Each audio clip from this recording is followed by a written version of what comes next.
Welcome to IT Learning Tutorial YouTube channel for you. Today in this tutorial we learn how to change user account type in Windows 10 computer. Sometimes it became important for you, so don't forget to watch full video. At first we go to Windows Start menu and right click on the mouse and click setting options. In this Windows we click account options and click family and others users and click users account.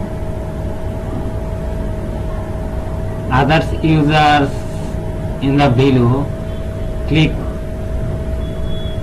user local user account and click change account type and